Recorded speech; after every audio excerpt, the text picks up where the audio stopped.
नमस्कार दोस्तों, स्वागत है आपका स्टडी फॉर सिविल सर्विसेज में। वीडियो को पूरा देखिए। कोई भी आपका फीडबैक है, कोई सजेशन है, तुरंत वीडियो में कमेंट करके जरूर बताइए। अच्छा लगे तो वीडियो लाइक जरूर कर लीजिए और ऐसे वीडियो लगातार फ्री में पाने के लिए चैनल को तुरंत सब्सक्राइब कर लीजिए और बेल आइकन को जरूर टैप कर लीजिए ताकि आगे भी सारे वीडियो आपको मिलते रहे। यूट्यूब में फॉलो करते हैं तो प्लीज ये वाला फ्री टेलीग्राम चैनल जरूर ज्वाइन कर लीजिएगा। सारे नोटिफिकेशन, सारे अपडेट यहीं पे आते हैं, ध्यान रखिएगा। स्टडी फॉर सिविल सर्विसेज का कोई भी पेड ग्रुप अगर आपको ज्वाइन करना है तो सिर्फ 856480560660897523864455 यही नंबर है हमारे, सिर्फ जहां पे कॉल या व्हाट्सएप कर सकते हैं। इंस्टाग्राम पे हमारा पेज जरूर फॉलो कर लीजिएगा, studyforcivil.services है। ट्विटर पे हमको जरूर फॉलो कर लीजिएगा, @studyforcivils है। सारे क्वेश्चन अटेम्प्ट करिए और स्कोर अपना तुरंत कमेंट करके बताइए।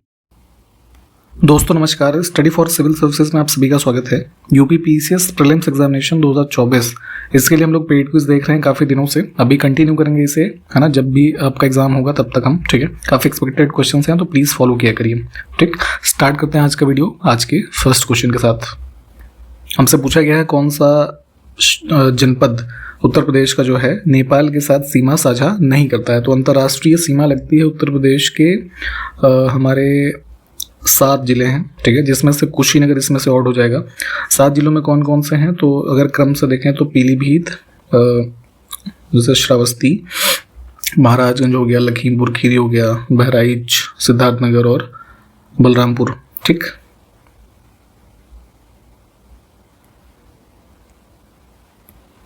अरावली जो कि सबसे ओल्डेस्ट माउंटेन रेंज है इंडिया में, ठीक है, किस राज्य में इसका विस्तार नहीं है, अवस्थिति नहीं है, ठीक है। तो देखेंगे गुजरात से होते हुए दिल्ली में आकर के जो प्रेसिडेंट हाउस है ऑलमोस्ट इसी पे बना हुआ है, वहीं पे ये समाप्त माना जाता है, ठीक है। तो पंजाब में इसका जो है कोई भी एग्जिस्टेंस नहीं है। एक काफ़ी इंपॉर्टेंट हिल स्टेशन कह सकते हैं पचमढ़ी, जो कि मध्य प्रदेश में स्थित है। तो किस पर्वत श्रृंखला का भाग है ये, है ना। तो सतपुड़ा रेंजेस। देखिए जो मैप वाले क्वेश्चन जो माउंटेन के सपोज हम देख रहे हैं तो इसको मैप पे जरूर देखिए साथ के साथ कि कहाँ से गुजर रहे हैं ये और कौन कौन से उन पे इंपॉर्टेंट जो हमारे हिल स्टेशन हो गए या सिटीज़ हो गई, है ना, जो वहाँ पे हैं, तो वो पूछी जाती हैं आपसे। और मैप में देखना इसलिए आवश्यक है कि कई बार जो है दिशा क्रम पूछ लेंगे, उत्तर से दक्षिण, पूर्व से पश्चिम, है ना। तो इस वजह से ये चीज़ें पता होनी चाहिए आपको। नेक्स्ट है वेनिया जलप्रपात किस राज्य में स्थित है। वेनिया जो है नॉर्थ ईस्टर्न स्टेट मेघालय, ठीक। नेक्स्ट है पारंपरिक खेती की एक शैली जिसे डंगर चास कहा जाता है, किस राज्य की बोंडा जनजाति के द्वारा इसको किया जाता है, ठीक है। बोंडा ट्राइब जो है इसका पार्ट है पीवीटीजी, ये हमने पहले भी डिस्कस किया हुआ है, पर्टिकुलरली वल्नरेबल ट्राइबल ग्रुप्स का पार्ट है ये, ठीक है। तो ये करते हैं जो है बेसिकली हाईलैंड कल्टीवेशन का एक टाइप होता है डंगर छास, उड़ीसा में, ऑप्शन बी। नेक्स्ट है इरूला जनजाति किस राज्य में पाई जाती हैं इसमें से, तो तमिलनाडु और केरल, ऑप्शन फर्स्ट। कांग्रेस ने पहली बार भारतीय रियासतों के प्रति अपनी नीति की घोषणा किस अधिवेशन में की थी, ठीक है। तो जो प्रिंसली स्टेट्स के बारे में आप पढ़ते हैं आज़ादी के टाइम के, तो इन्हीं के बारे में जो कांग्रेस की विचारधारा या उनके बारे में जो डिसीजंस थे, नागपुर सेशन हुआ था 1920 में, ठीक है, इसमें प्रस्तावित किए गए।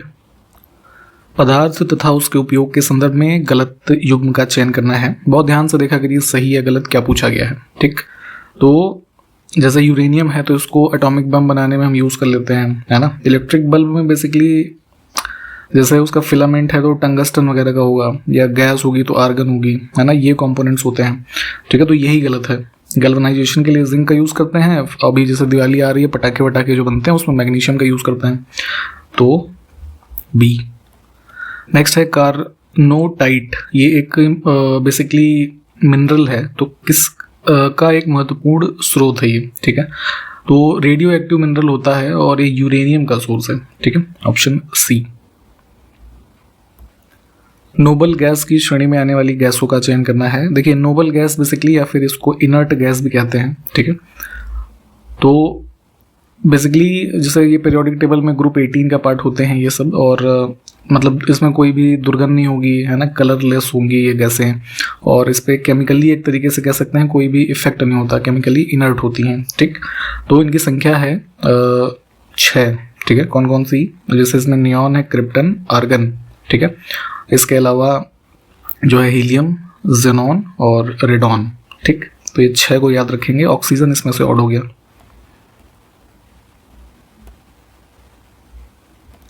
लाला लाजपत राय फ्रीडम स्ट्रगल रहे, काफ़ी जो फ्रीडम स्ट्रगल के पार्ट रहे, है ना, काफ़ी इंपॉर्टेंट फ्रीडम फाइटर हुए, कई सारे इवेंट्स इनसे रिलेटेड हैं। तो उसी क्रम में इन्होंने कुछ पुस्तकें भी लिखी हैं, ठीक है, तो उसी में से चुनना है।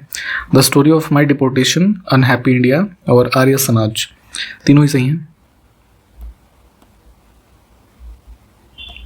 संगम साहित्य इनमें से किस भाषा में लिखा गया था? संगम शब्द ही रेफर करता है जो एंशियंट लिटरेचर्स तमिलनाडु रीजन में, है ना, एक तरीके से लिखे गए, कंपोज किए गए। तो मेनली वहाँ की लैंग्वेज ही क्या है? तमिल, है ना। तो इसमें इनका जो है कह लीजिए रचना हुई है। निम्नलिखित पक्षी अभ्यारण्यों में से कौन सा उत्तर प्रदेश में स्थित है? तो इसमें चित्रगुंडी वाला जो है ये गलत है, ये जो है तमिलनाडु में है, ठीक है, पहला दूसरा ठीक है। जयप्रकाश नारायण पक्षी अभ्यारण्य ये जो सुरहा तालाब पड़ते हैं बलिया में वो है, और पटना पक्षी अभ्यारण्य ये एटा डिस्ट्रिक्ट में है, ठीक। तो पहला और दूसरा। नेक्स्ट है, हाल ही में 2024 के चमेली देवी जैन पत्रकारिता पुरस्कार से किसको सम्मानित किया गया है? ये ध्यान रखना है कि चमेली देवी पुरस्कार कभी पूछने अलग से किस चीज़ के लिए दिया जाता है, तो पत्रकारिता के लिए, ठीक। और रितिका चोपड़ा, ग्रीष्मा कुठार, दो ये लोग हैं, इनको दिया गया है ऑप्शन सी। मार्च 2024 में भारत सरकार ने किस राज्य या केंद्र शासित प्रदेश में सड़क दुर्घटना से पीड़ित लोगों को कैशलेस सुविधा, है ना, उपचार प्रदान करने के लिए एक पायलट प्रोजेक्ट स्टार्ट किया था? ये शुरू किया गया था चंडीगढ़ में, जिसमें ऐसे जो विक्टिम्स हैं उनको प्रति व्यक्ति जो है अधिकतम 1.5 लाख रुपए का एक तरीके से ये जो उपचार है वो प्रदान किया जाएगा, ठीक। नेक्स्ट है, 15 मार्च 2024 को दिल्ली छावनी, जो कि दिल्ली में एक एरिया है आर्म फोर्सेस का, तो भारतीय नौसेना का यहाँ पे अत्याधुनिक नया मुख्यालय बनाया गया है जिसका नाम है नौसेना भवन। तो इसका उद्घाटन किसने किया? ठीक है, इंपॉर्टेंट है ये। जो डिफेंस मिनिस्टर है हमारे राजनाथ सिंह जी, इन्होंने किया था, ऑप्शन सी। हाल ही में किस उद्योगपति को उनके परोपकारी कार्यों के लिए प्रतिष्ठित PV Narasimha Rao memorial award दिया गया? ये मिला था रतन टाटा जी को, है ना, मार्च 2024 में। अभी हाल ही में इनका निधन हुआ है, ठीक है, 86 वर्ष की उम्र में, मुंबई में। तो इनसे संबंधित जो भी फैक्ट है तो प्लीज़ पढ़िएगा, काफ़ी भारत के एक तरीके से इंडस्ट्रियलाइजेशन में इनका योगदान रहा, ठीक है, तो ध्यान रखेंगे, ऑप्शन सी। नेक्स्ट है, हाल ही में पांडवुला गुट्टा, ये एक स्थल है, किस राज्य में है उसी को बताना है, और ये क्यों इंपॉर्टेंट है? तो इसको विशेष भू विरासत स्थल नामित किया गया था, स्पेशल जियो हेरिटेज साइट। तो ये साइट जो है मतलब एक तरीके से एग्जिस्टेंस इसका रहा है ना मेसोलिथिक पीरियड से, ठीक है, तो इस वजह से इंपॉर्टेंट है। तो ये इसमें है तेलंगाना में। हाल ही में खबरों में रहा रेक्जन्स प्रायद्वीप किस देश का हिस्सा है? नॉर्दर्न हेमिस्फीयर में देखेंगे सबसे ऊपर आइलैंड का पार्ट है, ऑप्शन सी। नेक्स्ट है, 17 मार्च 2024 को किस देश की सरकार ने पोखरा को देश की पर्यटन राजधानी घोषित किया? इंपॉर्टेंट है ये। नेपाल जो पड़ोसी देश है हमारा, इसकी पॉलिटिकल कैपिटल है काठमांडू, और जो है टूरिज्म कैपिटल डिक्लेयर किया इन्होंने पोखरा को, ठीक। नेक्स्ट है, 13 मार्च 2024 को भारतीय नौसेना ने किस नए युद्धपोत को लॉन्च किया है? दो जो है ये एंटी सबमरीन कह सकते हैं, शैलो वाटर क्राफ्ट हैं ये, INS अग्रे और INS अक्षय, ठीक है, इनको लॉन्च किया गया था। भारत में प्रतिवर्ष आयुध निर्माण दिवस कब मनाया जाता है? डिफेंस जो सेक्टर है हमारा, उसके लिए जो ये आर्म्स एंड एम्यूनिशंस बनाने की जो एक गवर्नमेंट ओन्ड संस्था है, ऑर्डिनेंस, है ना, फैक्ट्रीज होती हैं इसकी कई सारी, तो उसी के संदर्भ में ये डे भी मनाते हैं प्रतिवर्ष 18 मार्च को, ठीक।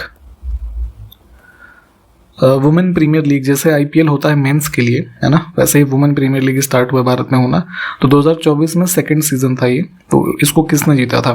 ठीक है, तो ये जो है ये बेंगलोर की टीम थी, रॉयल चैलेंजर्स बेंगलोर। चोल शासक हुए भारत में और उनके शासनकाल में गोल्ड के कॉइन इशू किए गए, तो क्या कहा जाता था उन्हें? ठीक है, तो तीनों ही ठीक हैं। पोन काफी पॉपुलर था, कलंजू और काशू, ठीक। दो कथन है, कौन सा सही है कुलोत्तुंग द्वितीय के बारे में? ठीक है, ये बेसिकली कौन था? चोल शासक था, ठीक है। इसका सक्सेसर हुआ था राजराज द्वितीय, ठीक है, काफ़ी पॉपुलर शासक ये भी रहा। तो इसके बारे में है कि ये शैव धर्म का मतानुयायी था, है ना, शैविज्म को फॉलो करता था। और चिदम्बरम में जो नटराज मंदिर स्थित है उसमें विष्णु की प्रतिमा थी, इसको इसने समुद्र में फेंकवाया था, ठीक है, क्योंकि शेवाइट जो था ये, है ना। तो दोनों कथन इसके बारे में ठीक हैं। अराउंड जो है 1150 AD के आसपास की जो है शासनकाल मान सकते हैं इसका।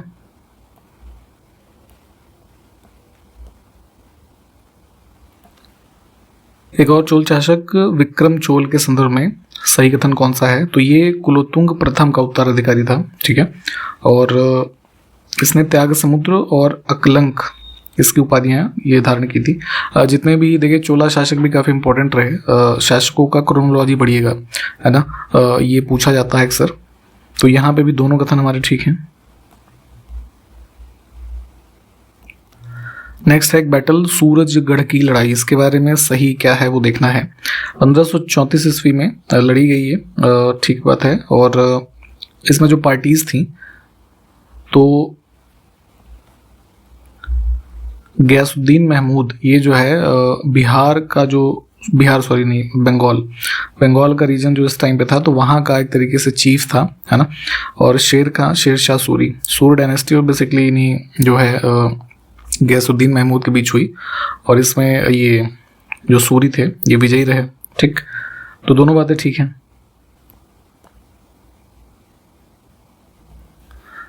बुक है एक कानून हुमायूनी, इसके रचनाकार का नाम बताना है।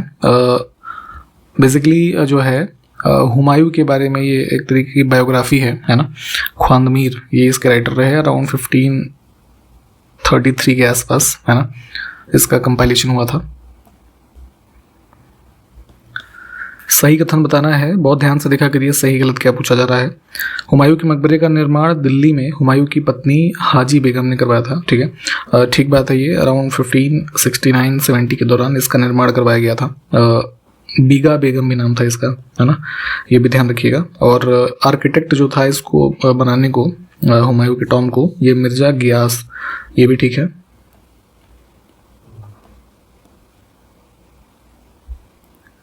कन्नौज का युद्ध बहुत पॉपुलर है, बिलग्राम का युद्ध भी इसे कहते हैं। 17 मई 1540 को यह लड़ा गया था हुमायूं और शेर शाह के बीच में, और इस युद्ध में हुमायूं जो है पराजित हुआ था, ठीक। ऑप्शन दोनों ही ठीक हैं।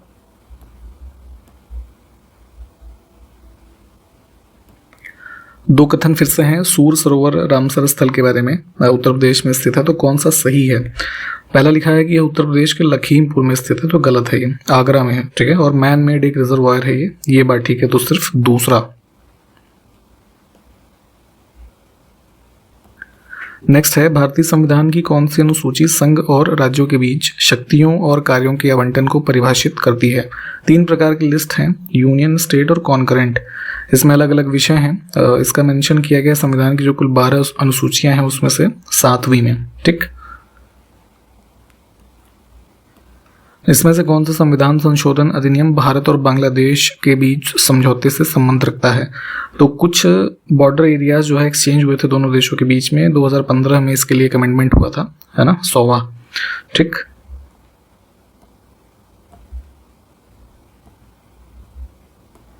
नेक्स्ट है किस वर्ष में जर्मन विशेषज्ञ डाइट्रिच ब्रैंडिस ने भारतीय वन अधिनियम प्रतिपादित किया था? पहले इंस्पेक्टर जनरल ऑफ फॉरेस्ट हुए ये भारत में ब्रिटिश शासनकाल में, ठीक है। तो इन्होंने ब्रिटिशर्स को हेल्प किया फॉर्मुलेट करने के लिए इंडियन फॉरेस्ट एक्ट। कब? 1865। नेक्स्ट है किस ब्राह्मण ने अपना पारंपरिक व्यवसाय त्यागा और कर्नाटक में सफलतापूर्वक एक साम्राज्य की स्थापना की? ठीक है, जो है ये कदम डायनेस्टी की स्थापना हुई थी, कदम्ब मयूर शर्मन, ऑप्शन बी। अगला है भारत के संविधान के किस अनुच्छेद में प्रावधान है कि देवनागरी लिपि में हिंदी संघ की राजभाषा होनी चाहिए?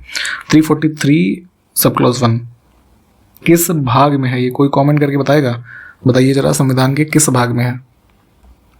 मानव शरीर में किसको कोशिका का बिजली घर कहा जाता है? बॉडी हमारी कई सारी सेल से बनी है, आपको पता होगा, तो power house of the cell ये रेफर किया जाता है माइटोकॉन्ड्रिया को, ठीक है। कौन सा युग में इसमें सुमेलित नहीं है? कुछ नदियां हैं उसके किनारे बसे हुए शहर। कोसी नदी गोरखपुर नहीं, गोरखपुर सिचुएटेड है राप्ती के किनारे ना।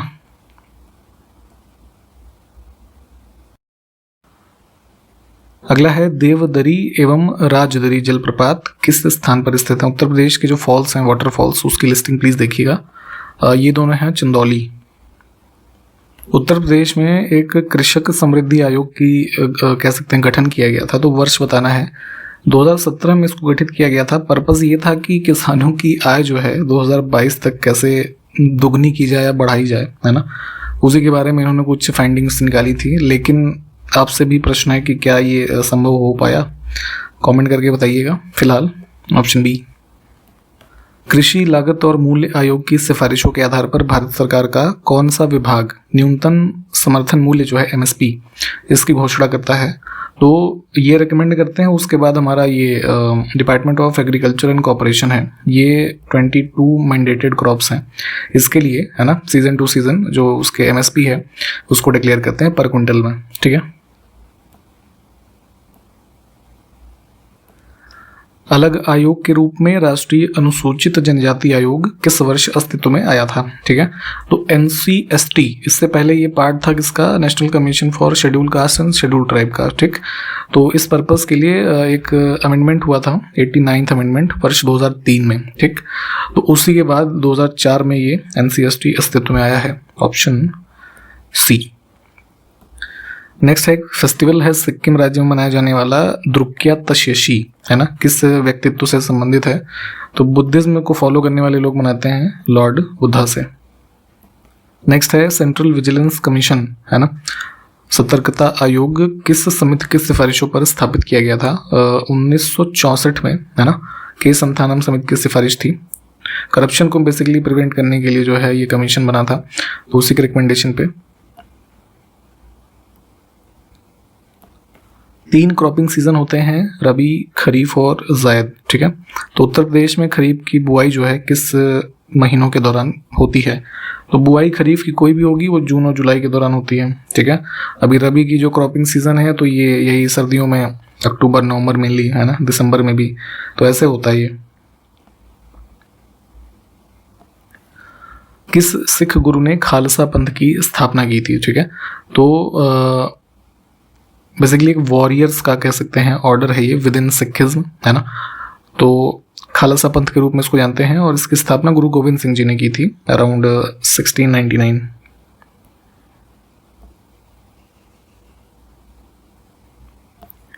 किस क्रिकेटर की आत्मकथा a century is not enough, my roller coaster ride to success ये है? ठीक है, तो ये है सौरव गांगुली, ऑप्शन फर्स्ट। ठीक है, तो यहाँ पे इस वीडियो को हमने कंप्लीट किया है। सारे क्वेश्चंस प्लीज़ आप लोग देखिए। कुछ क्वेश्चंस मैंने पूछे हैं उसके उत्तर को आप कमेंट करने का प्रयास करेंगे। ठीक है, हमारे पेड ग्रुप्स चल रहे हैं, अगर आप चाहें तो एडमिशन ले सकते हैं, प्रीलिम्स, मेंस, इसके अलावा आंसर राइटिंग के लिए सेपरेट ग्रुप, ऐसे या फिर टेस्ट सीरीज वगैरह में सबके लिए पार्टिसिपेट करना चाहें तो कॉन्टैक्ट डिटेल इसी वीडियो के डिस्क्रिप्शन बॉक्स में है। 3 मोबाइल नंबर या फिर वीडियो के स्टार्टिंग का जो इंट्रोडक्शन पार्ट है वहाँ पे आपको बताई जाएंगी। कॉल या व्हाट्सएप करके आप ये जानकारी ले सकते हैं। ठीक है, इन्हीं सब बातों के साथ समाप्त करते हैं, मिलेंगे अगले वीडियो में, तब तक के लिए नमस्कार, जय हिंद।